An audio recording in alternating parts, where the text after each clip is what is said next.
नमस्कार, मैं हूं श्रीकांत प्रजापति और आप मेरे साथ देख रहे हैं बीसीसी न्यूज। आई खबरों में बढ़ने से पहले डालते हैं सुर्खियों पर एक नजर।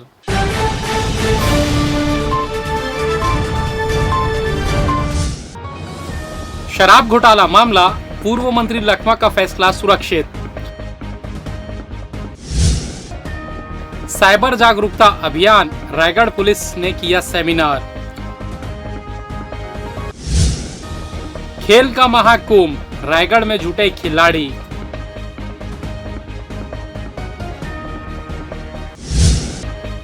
और कोलवासरी का विरोध शुरू, मस्तूरी के ग्रामीणों ने किया हल्ला बोल। तो ये थी सुर्खियां, अब खबरें विस्तार से। छत्तीसगढ़ में शराब घोटाले केस में जेल में बंद पूर्व आबकारी मंत्री कवासा लखमा की जमानत याचिका पर हाईकोर्ट ने फैसला सुरक्षित रखा है। केस की सुनवाई जस्टिस अरविंद वर्मा की बेंच में हुई। इस दौरान लखमा की तरफ से एडवोकेट हर्षवर्धन परगनिया ने पक्ष रखा। बता दें कि लखमा को 15 जनवरी को ईडी ने गिरफ्तार किया था। इसके साथ ही शराब घोटाले के केस में ईओडब्ल्यू ने भी केस दर्ज किया था, जिसकी जांच के बाद चार्जशीट पेश की गई है। इस मामले में भी ईओडब्ल्यू ने गिरफ्तार किया है। कवासी लखमा ने हाईकोर्ट में जमानत याचिका लगाई है। शुक्रवार को जस्टिस अरविंद वर्मा की सिंगल बेंच केस में बेल पर सुनवाई हुई, जिसमें तर्क दिया गया कि साल 2024 में केस दर्ज किया गया था, जिसमें 1.5 साल बाद गिरफ्तारी की गई है, जो कि गलत है। इस दौरान लखमा का भी पक्ष कभी भी नहीं लिया गया। यह भी बताया गया कि केवल बयानों के आधार पर उन्हें आरोपी बनाया गया है, जबकि उनके खिलाफ कोई सबूत नहीं है। पूर्व मंत्री को राजनीतिक षड्यंत्र के तहत फंसाने का आरोप लगाया गया है।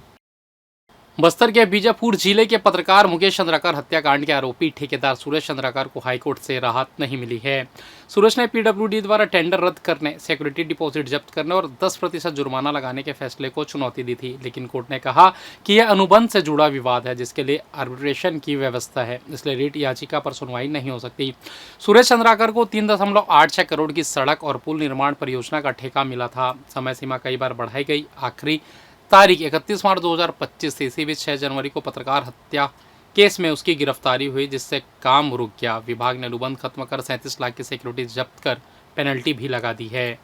छत्तीसगढ़ के गरियाबंद जिला अस्पताल में नर्स की जगह महिला गार्ड के मरीज को इंजेक्शन लगाने की तस्वीर वायरल हुई, जिस पर हाईकोर्ट ने संज्ञान लेकर शासन को जमकर फटकार लगाते हुए नाराजगी जाहिर की है। चीफ जस्टिस रमेश कुमार सिन्हा और जस्टिस बी डी गुरु की डिवीजन बेंच ने कहा कि यह तो लोगों की जिंदगी से खिलवाड़ है। ऐसे में किसी मरीज की मौत हो जाए तो जिम्मेदार कौन होगा। डिवीजन बेंच ने मामले में गरियाबंद के कलेक्टर से शपथ पत्र के साथ जवाब मांगा है। केस की अगली सुनवाई अब 28 अगस्त को होगी। दरअसल गरियाबंद जिला अस्पताल की वायरल एक तस्वीर हुई है, जिसमें अस्पताल की महिला गार्ड एक महिला मरीज को इंजेक्शन लगाती दिख रही है। घटना पिछले 19 अगस्त की है, जब पूर्व पार्षद योगेश बघेल अपने भतीजे के इलाज के लिए जिला अस्पताल पहुंचे थे। इस दौरान उन्होंने देखा कि वार्ड में स्टाफ नर्स की जगह महिला गार्ड मरीज को इंजेक्शन लगा रही है। उन्होंने अपने मोबाइल पर इसकी तस्वीर खींच ली और इसे सोशल मीडिया पर वायरल कर दिया, जिससे स्वास्थ्य विभाग की जमकर किरकिरी हुई। इससे शासन और प्रशासन की छवि भी धूमिल हुई है। यही वजह की तस्वीर वायरल होने के बाद हरकत में आए कलेक्टर ने सीएमएचओ और सिविल सर्जन को नोटिस जारी कर जवाब मांगा है।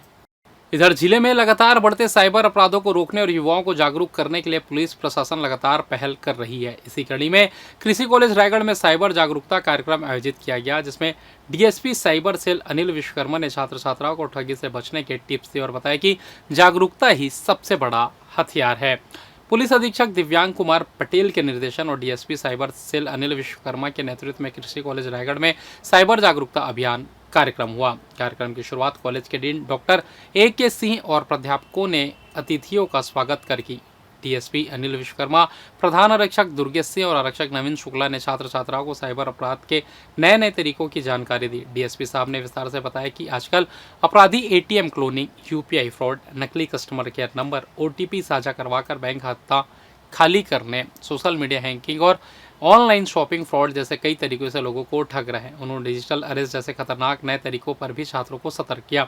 डीएसपी अनिल विश्वकर्मा ने कहा कि असावधानी के कारण मेहनत की कमाई मिनटों में ठग ली जाती है, लेकिन अगर हर व्यक्ति जागरूक हो जाए तो ठगों की चाल कभी भी सफल नहीं हो पाएगी। उन्होंने छात्रों को मजबूत पासवर्ड रखने, 2 स्टेप वेरिफिकेशन इस्तेमाल करने और किसी भी कॉल या लिंक पर अपनी निजी जानकारी साझा न करने की सलाह दी। रायगढ़ पुलिस की पहल सराहनीय है। खासकर डीएसपी अनिल विश्वकर्मा जैसे अधिकारी न सिर्फ ठगों की चाल को बेनकाब कर रहे हैं, बल्कि समाज को भी जागरूक कर एक बड़ी सेवा दे रहे हैं।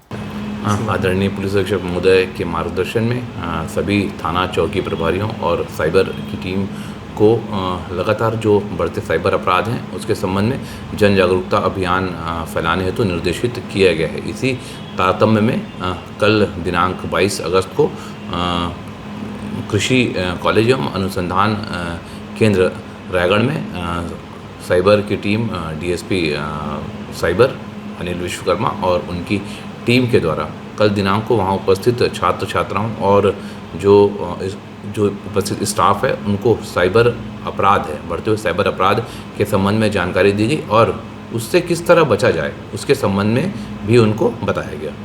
रायगढ़ में खेलों का महाकुंभ सजा है। यहाँ बिलासपुर संभाग के 8 जिलों के सैकड़ों खिलाड़ी जुटे हैं और 4 अलग अलग खेलों में अपनी प्रतिभा का प्रदर्शन कर रहे हैं। बिलासपुर संभागीय स्तर पर चयन प्रतियोगिता रायगढ़ में धूमधाम से आयोजित की जा रही है। इस प्रतियोगिता में वॉलीबॉल, खो खो, बैडमिंटन और साइकिलिंग जैसे 4 खेल शामिल है। वॉलीबॉल और खो खो का मुकाबला शहीद कर्नल विप्लव त्रिपाठी स्टेडियम में हो रहा है। वहीं बैडमिंटन के खिलाड़ी चक्रधर क्लब में अपनी कला का जौहर दिखा रहे हैं और मेडिकल कॉलेज रोड पर साइकिलिंग प्रतियोगिता जारी है। इस प्रतियोगिता में रायगढ़, सारंगढ़, शक्ति, कोरबा, जांजगीर चांपा, मुंगेली और गौरेला पेंड्रा मरवाही से खिलाड़ी हिस्सा ले रहे हैं। यहाँ से चयनित खिलाड़ी आगे राज्य स्तरीय प्रतियोगिता में संभाग का प्रतिनिधित्व करेंगे।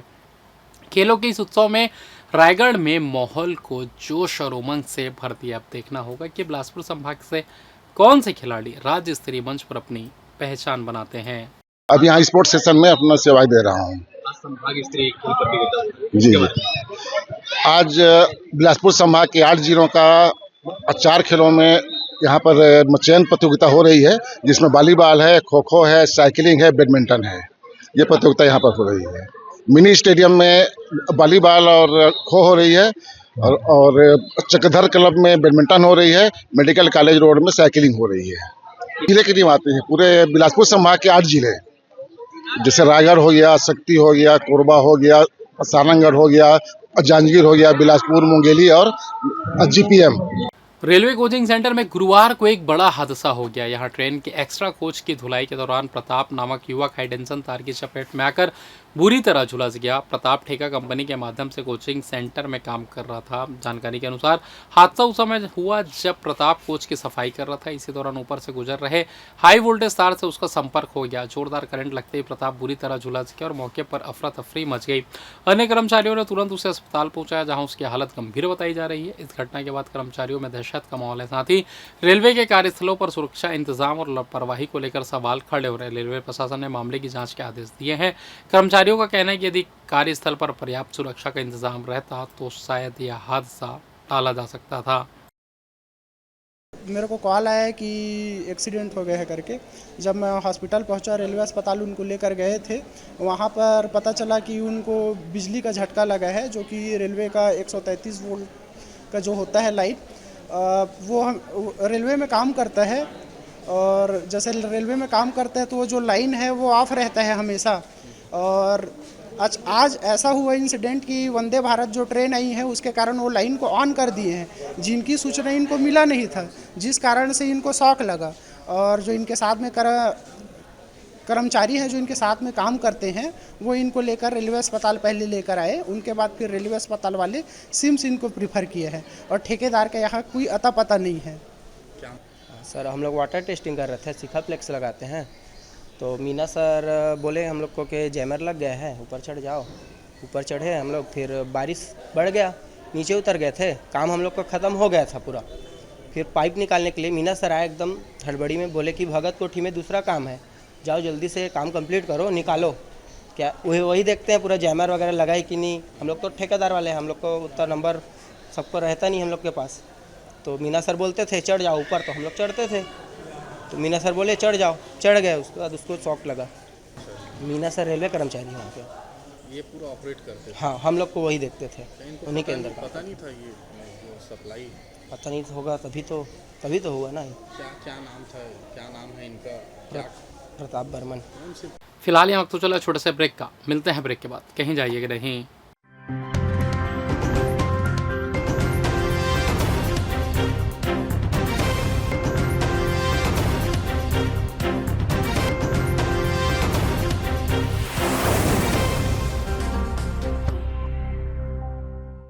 और ब्रेक के बाद आप सभी का स्वागत है। ये बढ़ता है अगली खबर की ओर।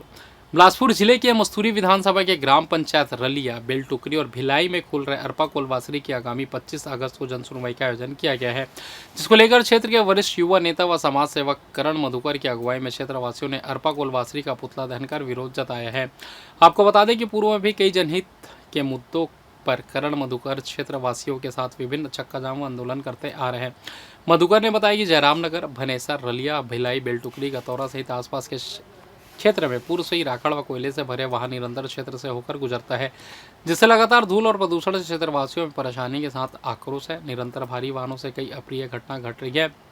अतः पूना क्षेत्र में कोलवासरी बन जाने पर ग्रामीणों का जीवन निर्वाह पूर्ण रूप से संकटमय हो जाएगा। प्रतिदिन भारी वाहनों से दुर्घटनाएं होगी। आसपास प्रभावित क्षेत्र प्रदूषणमय हो जाएगा, जो कि बर्दाश्त कर पाना असंभव है। जिसके चलते वरिष्ठ युवा नेता करण मधुकर ने चेतावनी देते हुए बताया कि पूर्व में क्षेत्रवासियों के सहयोग से कई जनहित के मुद्दे, आंदोलन व चक्का जाम के माध्यम से आवाज व लड़ाई लड़ी गई है। पुनः हजारों की संख्या में क्षेत्र के जनप्रतिनिधि, किसान, युवा, ग्रामीणों के सहयोग से 25 अगस्त को अरपा कोलवासरी जनसुनवाई को असफल बनाने हेतु जमकर विरोध करेंगे। साथ ही स्पष्ट शब्दों में आगाह किया गया है कि जब तक कोलवासरी जनसुनवाई रद्द नहीं हो जाती, तब तक विरोध जारी रहेगा। युवा नेता करण मधुकर की अगुवाई में ग्राम में मशाल रैली निकालकर अरपा कोलवासरी का पुतला दहन किया गया, जिसमें मुख्य रूप से करण मधुकर, मोहन बंजारे, जयसिंह लहरे, नरेंद्र खांडे के साथ ही क्षेत्रवासियों ने जनसुनवाई को असफल बनाने के लिए बैठक ली।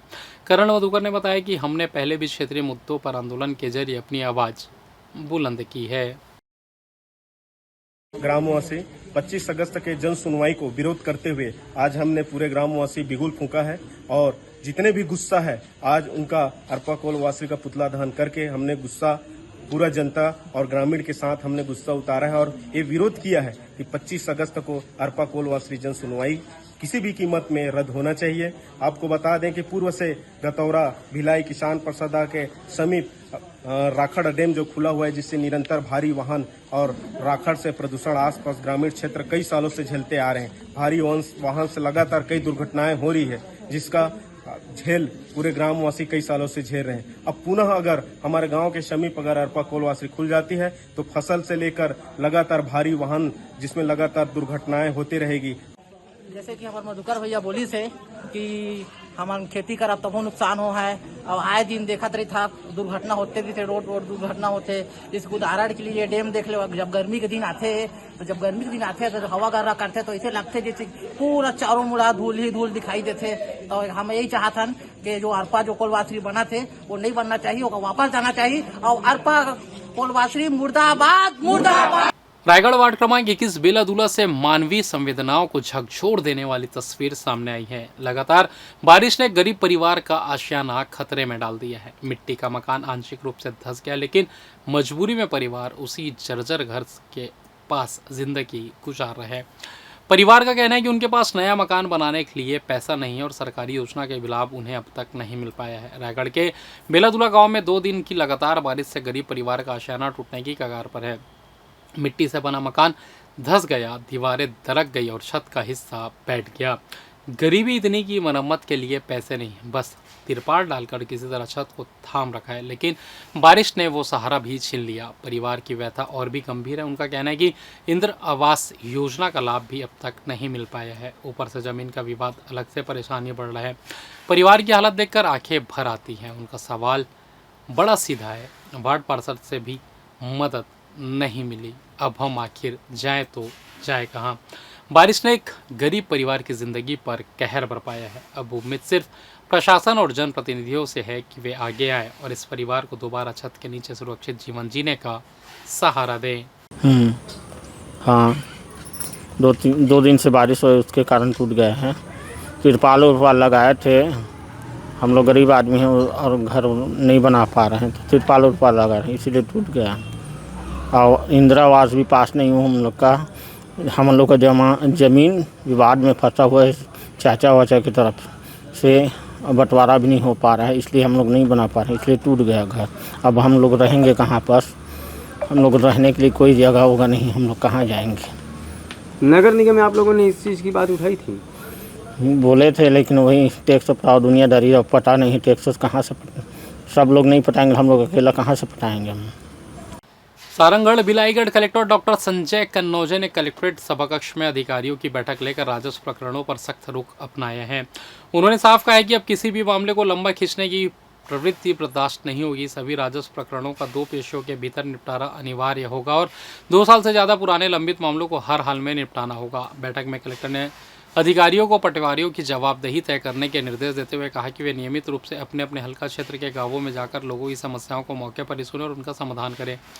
नामांतरण, बंटवारा, सीमांकन और बेजा कब्जा जैसे राजस्व मामलों को समय सीमा में निपटाना होगा। उन्होंने स्कूली बच्चों के जाति, निवास और आय प्रमाण पत्र बनाने विशेष अभियान चलाने के भी निर्देश दिए।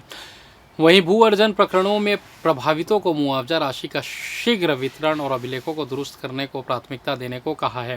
कलेक्टर ने चेतावनी दी है कि यदि काम में लापरवाही बरती गई तो संबंधित अधिकारी और कर्मचारी पर सख्त कार्रवाई की जाएगी। इस बैठक में एसडीएम, तहसीलदार सहित राजस्व विभाग के सभी अधिकारी मौजूद रहे। रायगढ़ के अघरिया सदन में अखिल भारतीय मध्य देशी वैश्य समाज द्वारा भव्य सामाजिक कार्यक्रम आयोजित किया गया। यह आयोजन पिछले 3 वर्षों से लगातार हो रहा है और हर बार समाज के हजारों लोग इसमें बढ़ चढ़कर हिस्सा लेते हैं। इस बार भी कार्यक्रम ने सामाजिक समरसता और संस्कृति का अद्भुत संगम प्रस्तुत किया। रायगढ़ का अघरिया सदन शनिवार को सामाजिक एकता और सांस्कृतिक समृद्धि का गवाह बना। अखिल भारतीय मध्य देशीय वैश्य समाज द्वारा आयोजित इस वार्षिक कार्यक्रम में समाज के हजारों लोग शामिल हुए। कार्यक्रम की शुरुआत गणिनाथ गोविंद जी वार्षिक उत्सव, पूजनोत्सव एवं विधिवत पूजन पाठ से हुई। इसके बाद बच्चों द्वारा प्रस्तुत रंगारंग सांस्कृतिक कार्यक्रमों ने सभी को मंत्रमुग्ध कर दिया। इस अवसर पर नगर निगम रायगढ़ के महापौर जीववर्धन चौहान भी उपस्थित रहे। उन्होंने समाज के इस कार्यक्रम को बेहद प्रेरणादायक बताते हुए कहा कि ऐसे आयोजनों से समाज की नई पीढ़ी में संस्कार और परंपराओं के प्रति जुड़ाव मजबूत होता है। कार्यक्रम में पूर्व भाजपा मंत्री एवं साहू समाज जिलाध्यक्ष महेश साहू भी शामिल हुए। उन्हें समाज को आगे बढ़ाने के लिए ऐसे आयोजनों की सराहना की। अखिल भारतीय मध्य देशीय वैश्य समाज के जिलाध्यक्ष मनोज गुप्ता ने बताया कि यह आयोजन लगातार पिछले 3 वर्षों से हो रहा है और इसका उद्देश्य समाज में एकता, भाईचारा और सांस्कृतिक धरोहर को संरक्षित करना है। अघरिया सदन का यह वार्षिक आयोजन न सिर्फ समाज को जोड़ता है बल्कि आने वाली पीढ़ियों को यह संदेश देता है कि एकता और संस्कृति ही हमारी असली पहचान है।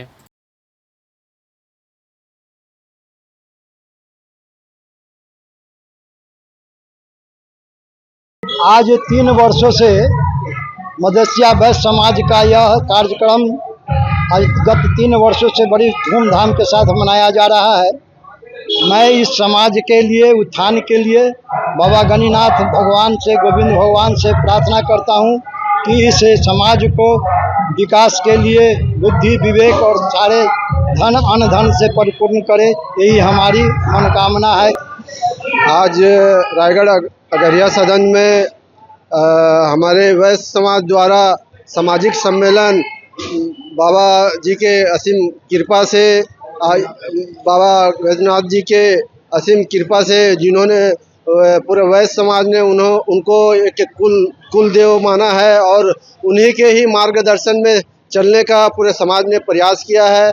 और इसी सामाजिक प्रक्रिया को हमारे रायगढ़ विधायक माननीय ओपी चौधरी जी ने हर समाज को एकत्रित करके आगे बढ़ाने का उनका जो लक्ष्य है, उस लक्ष्य में आज वैश्य समाज ने आज अघरिया सदन में अपना सामाजिक सम्मेलन करके उन्होंने दिखा दिया कि हम समाज सब एक हैं और समाज में जागरूकता बहुत ही जरूरी है।